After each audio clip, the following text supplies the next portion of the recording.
날씨가 참 무덥습니다. 이렇게 더위를 많이 타시는 분들은 우리 선풍기 가까이나 이렇게 자리를 좀 옮겨 앉으시기를 바랍니다. 지난주에 제가 예수님이 주신 이 구원을 자유라는 관점에서 살펴보았습니다.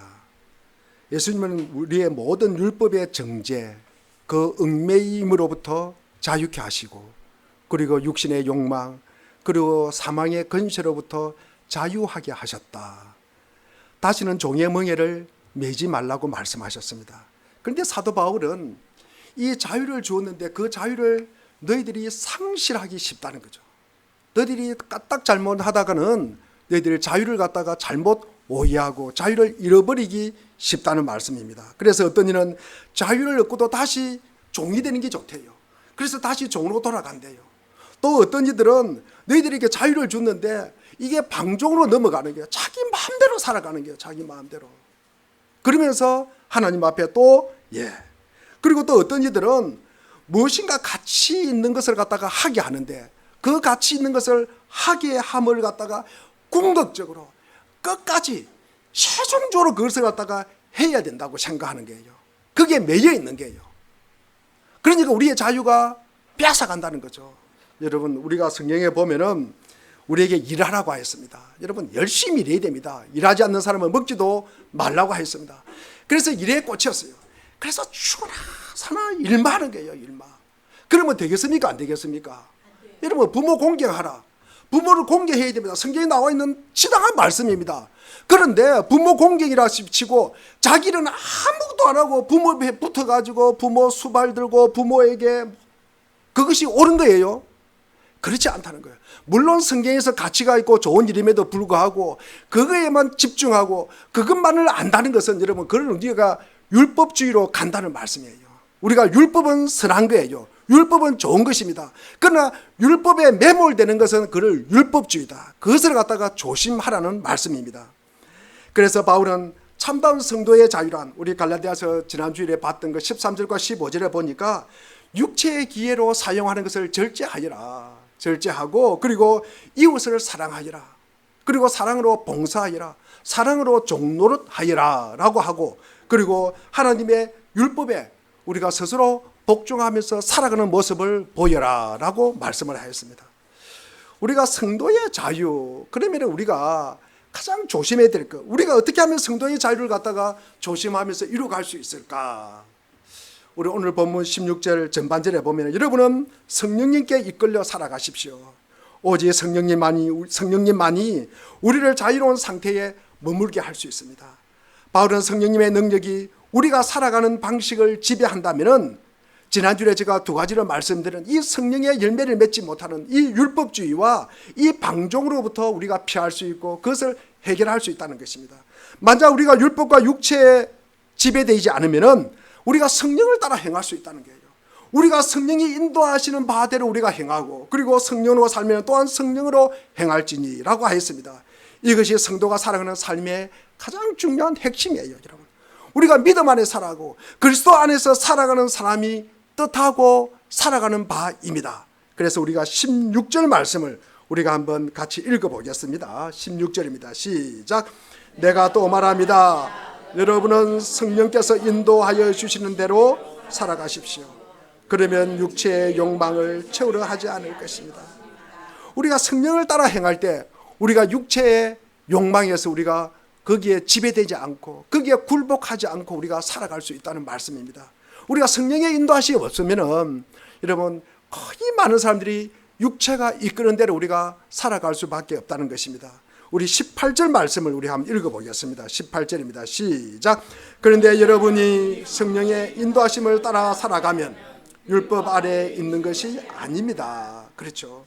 그럼 우리가 성령의 인도하심을 따라 살아간다는 것은 우리가 율법 아래에 있는 것이 아니라는 그러는 것인가? 우리가 율법주의에 취해가지고 살아가는 것은 우리가 성령이 인도하시는 것이 아니라는 말씀입니다. 그래서 우리에게 귀한 자유를 주셨어요. 우리에게. 그런데 이 자유가 다시 빼앗기고 우리가 율법주의에 매여서 우리가 거기에 율법에 내가 이거 해야지 그러면서 이 종의 멍에를 매는 거예요. 그것이 종의 멍에를 매는 것입니다. 그리고 우리가 성령의 인도하심을 갖다가 우리가 따라서 분별하면서 따라 살아가야 된다는 거예요. 그럴 때 우리의 삶이 다시 종의 굴레로 떨어지지 않는다는 말씀입니다. 오늘 성령의 인도하심을 따라 행하는 그 구체적인 방법을 제시하고자 합니다. 예수님은 니고데모에게 말씀하셨습니다. 우리는 성령으로 거듭나야 된다. 성령으로 거듭난 자가 성도라 그랬습니다. 여러분, 성령으로 거듭나지 않으면 성도라고 말하지 않습니다. 여러분, 하나님께서 우리에게 내주하지 않으면 우리는 하나님의 사람이 아니라고 말씀하셨습니다. 모든 진실한 성도는 성령의 도우심으로 새로운 생명을 갖고 우리가 살아가는 것입니다. 성령님은 우리가 거듭날 때 우리 안에 한 번만 계시는 것이 아니라 계속해서 우리 속에 내주하면서 우리와 동행하는 삶을 이 땅에서 우리가 살아갈 수가 있습니다. 우리가 예수님을 믿을 때 머리이신 그리스도와 우리가 하나가 된다. 그죠? 우리 조금 전에 성시교도 가면서 성령도 하나요. 그분과 우리가 하나 되어서 살아가는 거예요. 그런데 그러면서 우리가 몸도 다른 사람 성도들과 우리가 연합할 수 있다는 것입니다. 우리가 이것을 고백만 하는 것이 아니라 우리의 삶 속에서 살아내는 거예요. 그렇게 하는 것은 성령의 인도하심이 있어야 된다는 것입니다. 성령이 없으면 우리는 다른 사람과 연합할 수 없습니다. 때로는 다른 사람과 다투기도 하고, 때로는 다른 사람이 싫기도 하고, 다른 사람과 멀리하고 싶습니다. 그러나 우리가 성령이 함께 하지 않으면 우리가 다른 사람과 연합할 수가 없습니다. 이 얘기하신 성령님이 우리 속에 내주해 계시면서 제중에 우리가 태어나고 그리고 육체의 욕심에 따라 살기를 우리가 얼마나 좋아합니까? 그러는 우리를 거룩하고 성결하게 만들고 하나님이 주신 새로운 생명에 걸맞는 이 행태의 삶을 우리가 살아가게 하는 모든 이 경건의 원천이 뭡니까? 성령이라는 것입니다. 성령입니다. 그래서 우리가 구원받을 수 있는 것도 예수님이 우리를 위해서 이 땅에 오시고 십자가에 당하시고 고난을 당하시고 그리고 부활하시고 그리고 성천하셨습니다. 하지만 우리가 구원을 경험하고 우리가 구원에 참여하는 것은 성령님의 은혜 안에 있을 때 가능하다는 것입니다. 우리는 예수님이 돌아가시는 거 못 봤어요. 거리도 멀고 2000년 전 일이고 우리는 이것이 믿어지지 않습니다. 그러나 우리가 성령이 함께할 때 그 사실이 나의 사실로 믿어진다는 거예요. 내 죄를 그분이 돌아가셨다는 사실이 믿어지게 되는 것입니다. 그것은 성령이 하시는 일이다. 우리에게 자유를 주시는 분은 예수님이시지만 우리로 그 자유를 바르게 참여하고 그 자유를 우리가 경험하고 그 자유를 누리게 하는 것은 이게 성령님이 행하심이다 라고 말할 수가 있습니다. 그러므로 성령님의 인도하심을 받아 살고 우리가 성령님의 역사하심을 따라 우리가 행하는 것은 성도가 세상을 살아가는 아주 중요한 삶의 방식이 되는 것입니다. 그러면 우리가 이 성령이라는 주제가 등장할 때마다 우리가 기억해야 할 것이 하나 있습니다. 굉장히 조심해야 할 부분이 있다는 거죠. 우리가 성도가 된 이후에 우리의 삶이 여러분 아주 치열하게 영적 싸움이 시작되는 것입니다. 우리는 그냥 옛날에는 세상과 짝하여서 살아가면 되었습니다. 그냥 세상 좋은 대로 살아가면 되었습니다. 그러나 우리가 교회를 다니고 우리가 믿음의 삶을 살아가고 우리가 성도로 살아가고 그리고 그리스도를 갖다가 주로 고백하고 우리가 살아가게 되면은 영적 싸움이 시작되는 것입니다. 옛날에 내 본성이 있잖아요. 옛날에 내 본성. 내가 가지고 있는 이 본성과 새로 받은 성령과 이 싸움이 시작되는 것입니다. 성도가 되고 나서는 나는 한 번도 갈등이 없다. 나는 내적 투쟁이 없다. 여러분 그런 거 없습니다. 우리는 늘 갈등하는 거예요. 싸움을 합니다. 내 본성이 여러분 완전히 건절됐다. 우리의 몸이 육신을 벗고 우리가 영화로운 단계에 들어가기 전에는 우리의 육신을 인해 가지고 늘 우리는 갈등하고 고민하고 살아가게 됩니다. 거듭났음에도 불구하고 성도가 되었음에도 불구하고 예수님을 나의 주인이라고 고백하고 살아감에도 불구하고 우리의 내면에는 내 마음이 있잖아요. 내가 경험한 게 있잖아요. 내가 가지고 있는 지식이 있잖아요. 이 생각이 있잖아요. 이것이 늘 성령과 부딪히는 거예요. 그리고 내 육체의 본성, 이 육체의 욕망과 성령이 늘 부딪히게 되는 거예요. 이 치열한 싸움이 늘 있게 된다는 것입니다. 우리가 로마서 7장 14절과 23절도 보면은 이 사도 바울도 이런 고백을 하지 않습니까? 내 속사람은 하나님의 법을 따르고 싶어요. 그런데 이의 육신이 제 법을 따르네. 나는 공고한 사람이로다. 이 육신의 몸에서 내가 어떻게 벗어날까? 사도 바울의 고백입니다. 우리를 끝없이 제약된 본성대로 끌고 가려고 하는 경향이 우리 육체 안에 있다는 말씀이죠. 그 경향을 거스르고 우리가 하나님이 주신 생명에 걸맞도록 하나님의 사람답게 우리가 살아가도록 하는 것이 성령의 도우심이라는 것입니다. 우리 내면에서 이 둘의 치열한 싸움이 일어나는 거예요. 성도가 되면은 이전에 경험한 갈등, 여러분 비교할 수 있을 정도로 더 힘들어지는 것입니다. 여러분, 우리가 예수 믿고 모든 것이 편안하고 모든 것이 해결되어야 되는데 오히려 갈등이 더 생긴다는 거죠. 심한 영적 갈등이 우리 속에 일어나는 것입니다. 하나님의 영이 우리 속에 내주하면서 끄덕끄덕 우리의 내면에서 이 육체의 욕망과 맞부딪히기 때문에 갈등과 내적 투쟁이 더욱더 치열해야 된다는 것입니다. 그래서 세상 사람들이 우리 보고 이야기합니다. 너희들은 교회 다닌다 그러면서 어떻게 그렇게 말만 하고 행실이 따르지 못하나? 신앙은 그렇지 않으면서 너희들 행실은 왜 그러냐? 말과 행동이 왜 그렇게 다르냐? 너희들은 이중적이다 막 그러면서 우리를 공격합니다. 사실은 일리 있는 말이에요. 일리 있는 말입니다. 여러분, 우리가 이 땅을 살아가면서 이중적이지 않을 수가 없습니다. 여러분, 한번 곰곰이 생각해 보십시오. 우리가 말씀대로 100% 살 수가 없어요. 살 수가 없습니다. 우리가 17절 말씀만 읽어보겠습니다. 17절 말씀입니다. 자, 시작.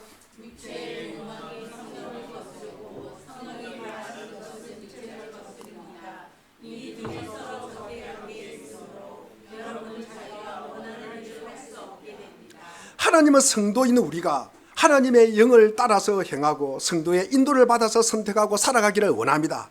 하나님은 우리가 이 싸움에서 지지 않고 바른 선택을 하고 믿음의 삶을 살아가도록 우리를 갖다가 부르셨습니다. 성령님의 인도하심을 따라 살아갈 때 육체가 이끄는 어리석은 삶을 이겨낼 우리에게 용기도 주시고 힘도 주시고 능력도 주십니다. 성령님의 도우심과 인도하심을 경험하면서 다시는 종의 멍에를 매지 말고 참된 자유가 있는 성도의 아름다운 삶을 살게 되는 것입니다. 예수님은 우리에게 주신 구원이 얼마나 복되고 영화로운지 날마다 서로이 우리가 하나씩 알아가면서 성령님의 인도하심을 따라 행할 때 사랑으로 우리는 종로를 하는 우리의 삶이 가능하다는 말씀입니다. 그러므로 우리는 성령을 따라 행함으로 우리의 몸과 마음과 삶 그리고 우리의 생각이 하나님을 위한 의의 병기로 우리가 사용될 수 있다는 것입니다. 그렇다면 우리가 성령을 따라 살지 않으면, 성령을 따라 행하지 않으면은, 그러니까 육체의 욕망을 따라 선택할 때 어떤 일이 일어날까? 그 이야기를 우리가 19절, 20절, 21절 전반절까지 말씀하고 있습니다. 우리가 19절 전반절에 보니까 육체의 행실을 환히 드러날 것이다. 우리가 육체의 행실, 다른 번역본에 보면은 몸뚱이가 한 일이라고 기록되어 있습니다. 이것이 환히 드러난대요. 우리는 아무리 이거를 속이려 그래도 우리가 드러나게 되어 있다는 거죠. 분명하게 드러난다는 말씀입니다. 그런데 우리 속에 우리가 생각은 잘 드러나지 않잖아요. 잘 모르잖아요. 잘 모릅니다. 눈에 보이지 않기 때문에 분명하지 않지만 우리의 말, 우리의 생각은 다 드러나게 되어 있고 우리의 행실도 드러나게 되어 있습니다. 이게 분명하게 드러난다는 거예요. 이 구절을 육체의 행실, 이걸 15가지를 말씀하고 있습니다. 15가지. 예, 이것을 갖다가 4그룹으로 묶어서 말씀을 드리겠습니다. 그 중에 가장 먼저가 뭐냐 그러면 성적인 죄입니다. 그러니까 성령의 열매를 맺지 못하게 하는 것, 이것이 음행과 더러움과 방탕이라는 것입니다. 바울이 가장 먼저 다루는 이 3가지가 육체의 일이라는 거죠. 이게 성령의 열매를 맺지 못하는 것입니다. 음행과 더러움과 방탕, 여러분 호색이라고 기록되어 있습니다.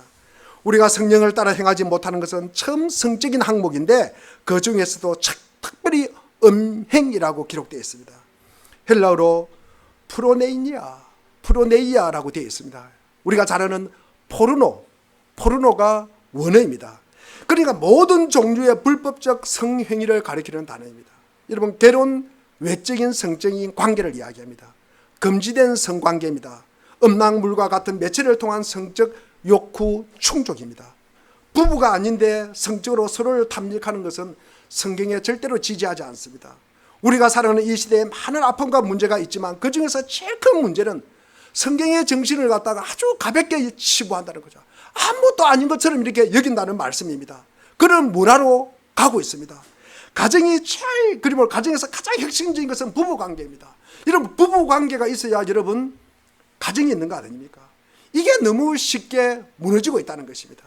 세상에서 무엇이라고 말하든, 세상 사람들이 어떻게 살아가든, 여러분 드라마가 어떻고 영화가 어떻고 소설이 어떻고 여러분 글이 무엇이든지 간에 우리는 절대로 부부 사이를 벗어난 성적인 관계를 정당화해서는 안 됩니다. 간통죄가 처벌이 여러분 폐지되었습니다. 그래도 여러분 이게 불법 행위예요. 불법 행위입니다. 그래서 민사상 소송은 얼마나 가능하잖아요. 여러분 혼인 파탄의 여러분 원인이 되는 것입니다. 한 남자와 한 여자 부부가 평생 한 배우자에게 충실하고 부부로서 신실하게 가정을 지키라고 우리가 성결하게 자녀를 갖다가 거룩한 자녀로 길러내는 것, 이게 믿음의 사람들의 사명입니다. 이것은 오늘 이 시대를 살아가는 성도인 우리에게 성경이 변함없이 우리에게 말씀하는, 구약시대도 마찬가지고 지금도 마찬가지입니다.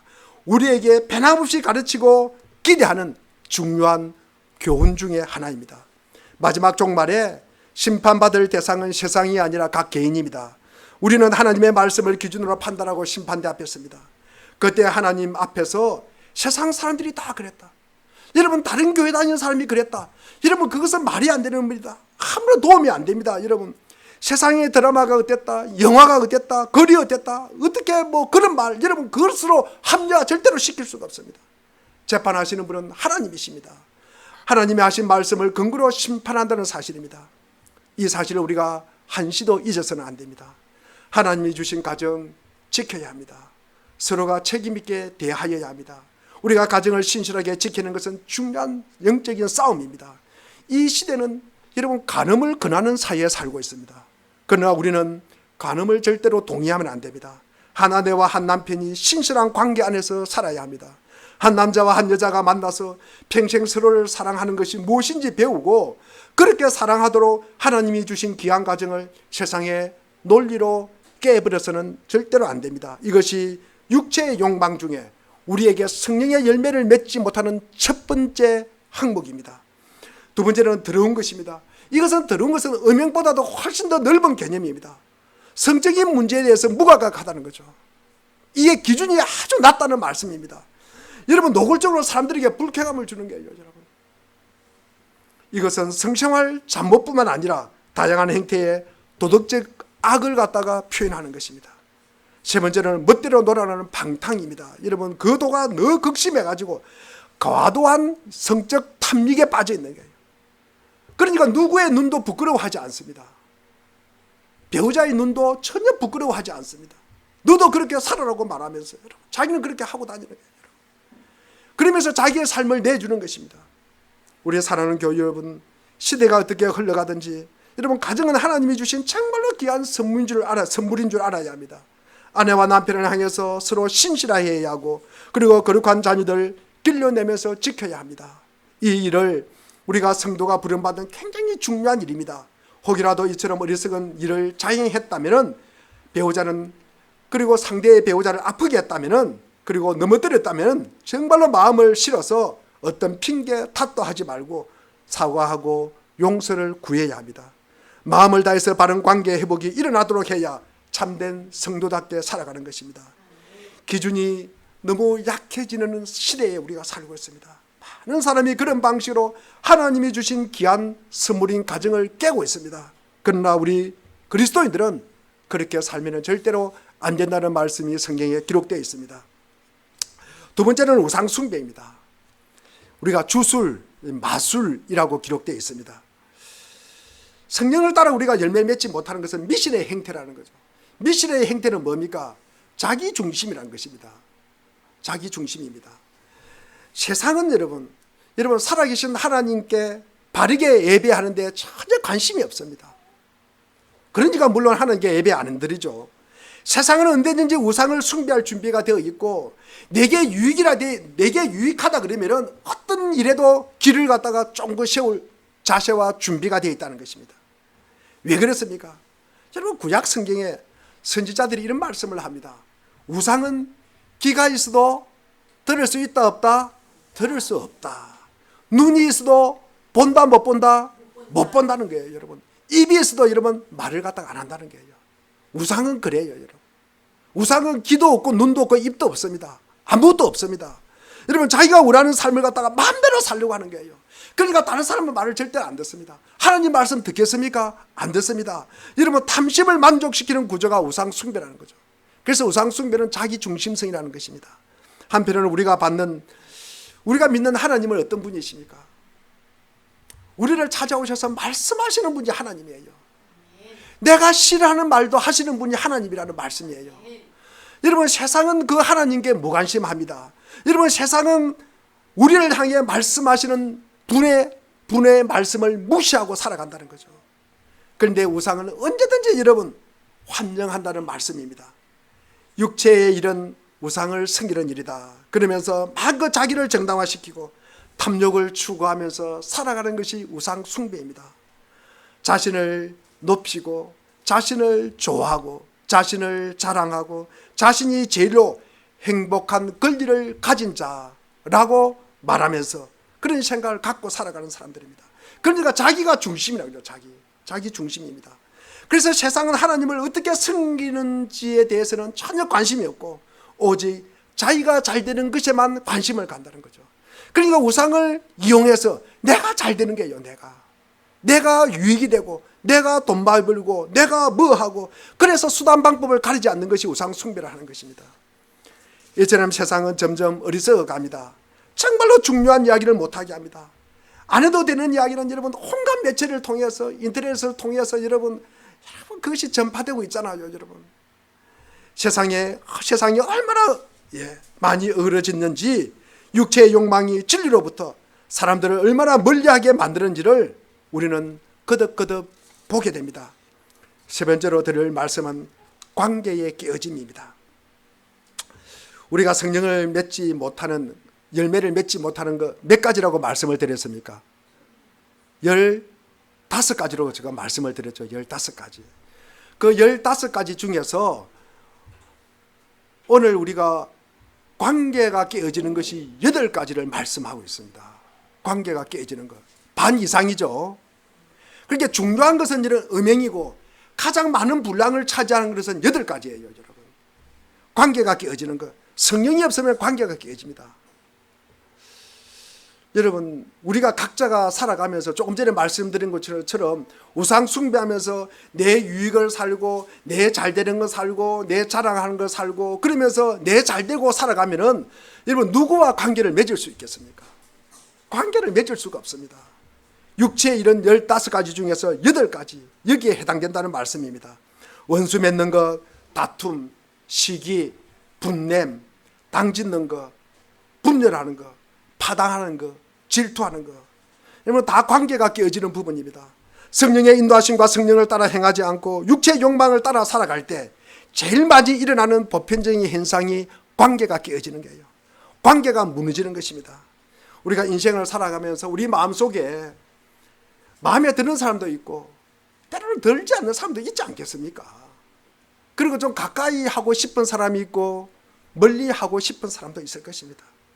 그러나 성도는 그런 방식으로 살아서는 안 된다는 말씀을 우리에게 하고 있습니다.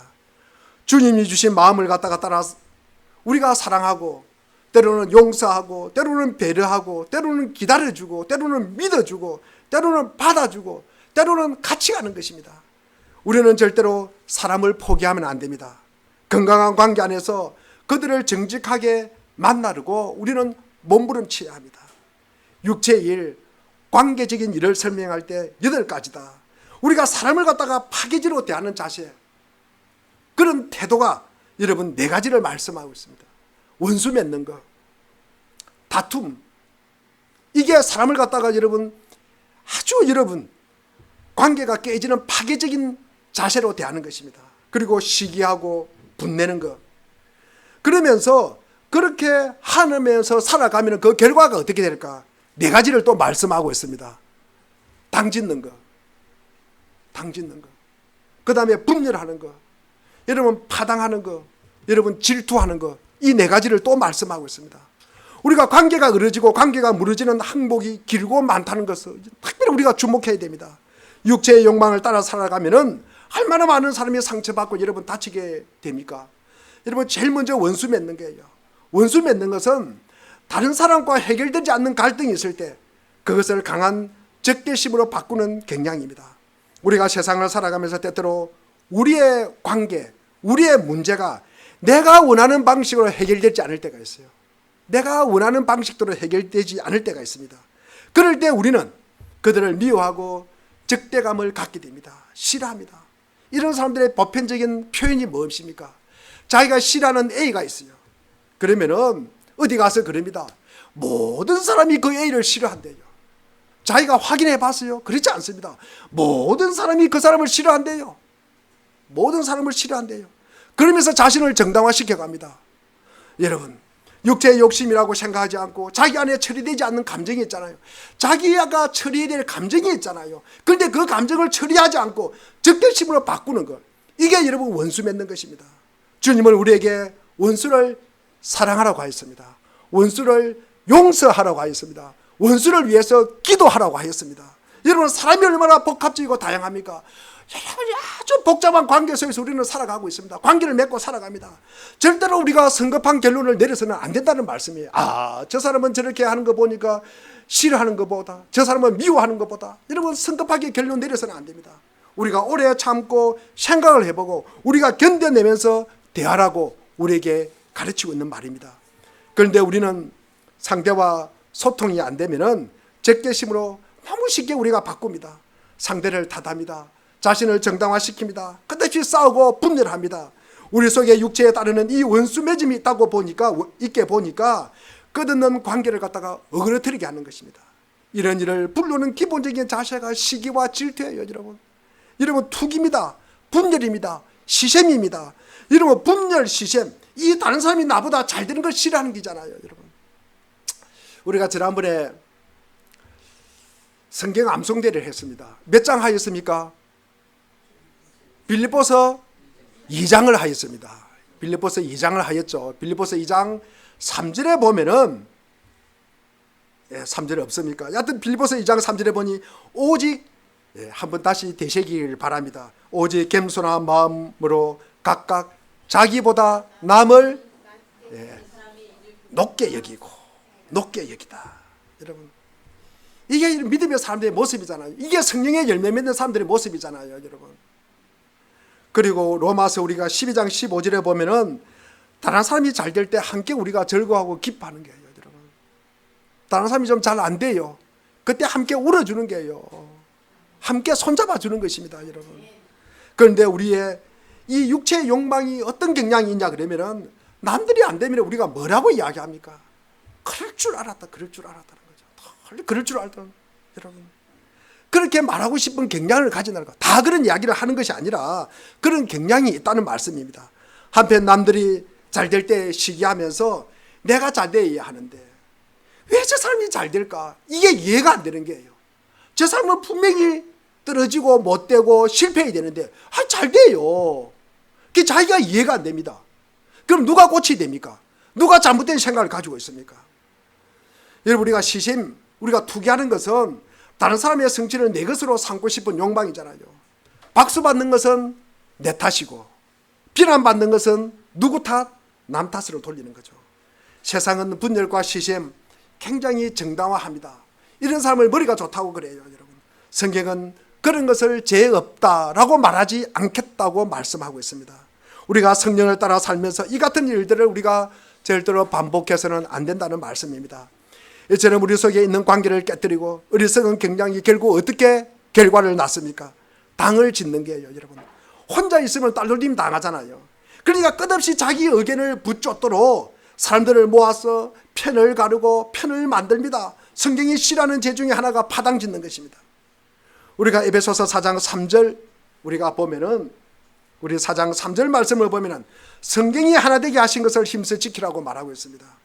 자기 말을 들어줄 사람들을 편을 짜서 우리가 파당을 구성하는 것은 미련하고 악한 것이다. 특별히 교회에서 그것은 교회 공동체를 파괴하는 것이다. 엄청나게 나쁜 경향이다. 우리나라 사람들은 그 자체가 파당 짓는 것 참 좋아합니다. 정치적인 이유뿐만 아니라 여러 가지 이유로 파당을 짓는 것, 그러면서 끝까지 싸우는 것 참 좋아합니다. 하나님은 그것을 죄 없다 하지 않겠다고 분명히 못 받고 있습니다. 성경은 세상이 생각하는 흉악한 일만을 범죄라고 말하지 않습니다. 교회 공동체를 찢어놓는 것, 우리가 생각하는 것보다 훨씬 중한 죄입니다. 그다 마지막으로 분열입니다. 여기서 우리가 이단입니다. 그런데 이거는 종교적 이단을 말하는 것이 아니라 파당 만들고 떨어져 나가는 것입니다. 분파 만들고요, 본룰에서부터 떨어져 나가는 거예요. 떨어져 나가는 거예요. 우리가 요한복음 17장 23절 말씀을 우리가 한번 읽어보겠습니다. 요한복음 17장 23절 말씀입니다. 자, 시작.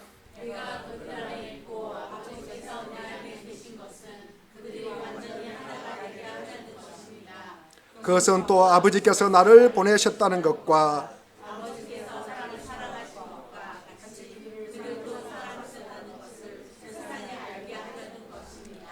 여러분, 성도가 하나 되게 한 이유가 뭐예요? 성도를 하나 되게 한 이유가 무엇입니까? 여러분, 세상으로 하여금 예수를 갖다가 알게 하는 거예요. 예수는 하나님의 자녀요, 예수님은 사랑이 많으신 분이요, 예수님은 뭡니까? 하나님이 보내신 분이라는 사실을, 그것을 알게 하는 거예요. 여러분, 우리가 분열하고 우리가 싸움할 때는 여러분, 세상 사람들에게 예수가 없다고 가르치는 거예요. 예수가 없다고 알리는 것입니다. 여러분, 분열하고 파당을 짓는 것은 그런 이유입니다. 자, 마지막으로 우리가 술 취함과 방탕입니다. 이것은 우리의 생활 습관적인 죄입니다. 여러분, 이 둘의 특징은 한마디로 중독입니다. 여러분, 세상을 살아면서 건전한 취미, 레저 갖는 것 중요합니다. 좋습니다. 성경은 그것을 갖다가 절대로 정죄하지 않습니다. 근데 제가 작년까지는 자전거를 탔습니다. 저는 자전거 중고로 13만 원 주고 사가지고 한 3년을 지금 타고 있습니다. 잘 타고 있습니다. 여러분, 타이어만 바꿔서 타고 있습니다. 그런데 제가 자전거를 타다 보니까 어느 순간에 자전거 타는 사람들끼리 모여서 보면은 자전거가 얼마짜리라고 물어요. 무슨 사양이 있다고 물어요. 어떤 자전거는 자동차보다도 비싼 자전거가 있어요. 그런 자전거도 있더라고요, 여러분. 가볍고, 여러분. 그러나 저는 뭐 별로 모르겠는데 가격이 얼마냐, 옵션이 뭐가 있냐, 사양이 뭐가 있냐, 자전거가 여러분 에어컨이 나오는 것도 있습니다, 여러분. 여러분, 그런 자전거도 있어요. 여러분, 이러면 중독이 되는 거예요, 중독. 본말이 전도가 되잖아요. 여러분, 운동하려고 자전거 타잖아요. 그럼 우리가 가지고 뭐에 중독이 되어 있습니까? 여러분, 좋은 것에 중독이 되어 있다는 거죠, 여러분. 여러분, 육체의 욕망이 우리를 중독으로 이끌어 간다는 말씀입니다. 성령님은 우리가 창조의 목적에 합당하게 균형을 갖고 살아가기를 바랍니다. 절제가 무엇인지를 가리키고 우리가 절제할 무엇인가를 가리키면은 우리가 멈춰야 할 때는 멈추고 우리가 꾸준히 추구해야 할 지점에서 여러분 추구해 나가는 이 분별력을 갖는 것입니다. 육체의 욕망은 끄덕끄덕 어딘가에 끝없이 미치도록 여러분 함몰하게 하는 거예요. 함몰하게. 여러분, 그럴 때 우리가 멈춰서게 하는 것이 뭐예요? 성령이라는 것입니다. 성령입니다. 그러면서 우리가 균형을 갖고 우리가 살아가야 된다는 말씀을 전합니다. 갈라디아서 우리가 5장 21절 후반절에 보면은 내가 전에도 여러분에게 경고하였지만 이제 또다시 경고합니다. 이런 짓을 하는 사람들은 하나님의 나라를 상속받을 것이다, 못 받을 것이다? 못 받을 것이다. 우리는 이 말씀을 절대로 오해해서 안 됩니다. 그리고 약화시켜서도 안 됩니다. 천국은 틀림없이 우리가 행위로 가는 곳이 아니라 무엇으로 가는 곳입니까? 은혜로 하나님의 믿음으로 가는 곳입니다. 여러분, 이 말씀을 우리가 무엇인가 행위를 갖다가 우리가 더 해야 된다라고 오해하면 안 됩니다. 그러나 우리가 신앙을 고백하고 우리가 교회를 다니기 때문에 우리가 육체의 욕심을 끄덕끄덕 행하면서 나는 구원받았을 거야, 나는 구원받은 사람이야 라고 여러분 허풍치고 다니면 안 됩니다. 육체의 정욕을 반복하여 행하고 그것을 바꾸려 하지 않고 거듭 행하면서 하나님 나라에 들어갈 수 없다고 성경은 경고하고 있습니다. 하나님 나라는 거룩함과 의와 절제의 나라입니다. 육체의 일을 탐닉하는 자들은 그곳에서 제외될 것입니다. 바른 윤리나 삶으로 입증되지 않는 이 믿음은 참 믿음이 아닙니다. 제가 믿고 제가 역겨워야 합니다. 제가 심각한 문제라는 것을 인식해야 합니다. 그래야 죄와 싸우게 되는 거예요. 그래야 죄와 싸워서 이길 수 있다는 말씀입니다. 우리가 사는 세상은 죄를 아름답게 묘사합니다. 여러분, 죄가 더 좋은 즐거움과 행복을 가져다 줄 것이라고 권하는 사이에 우리가 살고 있습니다. 그러나 성령님이 오셔서 죄의 악을 갖다가 보여주시고 한 사람이 얼마나 존귀하고 영광스러운지를 알게 합니다. 또한 성령님은 우리 속에 있는 이 죄의 경향을 이겨내면서 몸과 마음과 삶을 바르게 사용할 때 천사보다 더 존귀하고 아름다운 성경과 사랑이 나타날 수 있음을 우리에게 보여주고 있습니다. 우리 사랑하는 물된 동산교회 교회 여러분, 오늘 말씀은 우리에게 분명히 질문을 던지고 있습니다. 지금 나는 누구를 따르고 있는가? 내가 따르는 대상을 보면 내 삶의 열매가 보입니다. 육체를 따르면 육체의 열매를 맺을 것이고 성령을 따르면 성령의 열매를 맺을 것입니다. 이 둘은 절대로 섞이지 않습니다. 서로 대적하고 싸웁니다. 우리는 종종 교회에 다니고 있지만 실제로는 육체의 생각과 욕망을 따르고 있다는 자신을 발견할 때가 자주 있습니다. 이대로 계속 간다면 바울의 말씀처럼 하나님의 나라를 유업으로 받지 못하는 심각한 결과를 낚일 수가 있습니다. 하지만 소망이 있습니다. 우리 안에 거하시는 성령님께서 매일 우리가 순종하기로 결단하고 우리는 사랑의 열매를 포함한 참된 성령의 열매를 맺는 삶으로 우리가 바뀌어질 수 있다는 것입니다. 오늘 이 시간 조용히 스스로에게 질문해 보십시오. 나는 지금 누구를 따르고 있는가? 육체인가 아니면 성령인가? 그리고 오늘 다시 성령님께 마음을 열어서 우리가 이렇게 기도하시기를 바랍니다. 성령님, 나의 주인이 되어 주십시오. 육체의 정욕을 버리고 성령을 따라 살아가게 하옵소서. 우리가 함께 기도하는 시간을 갖겠습니다. 우리 반주해 주시겠습니다.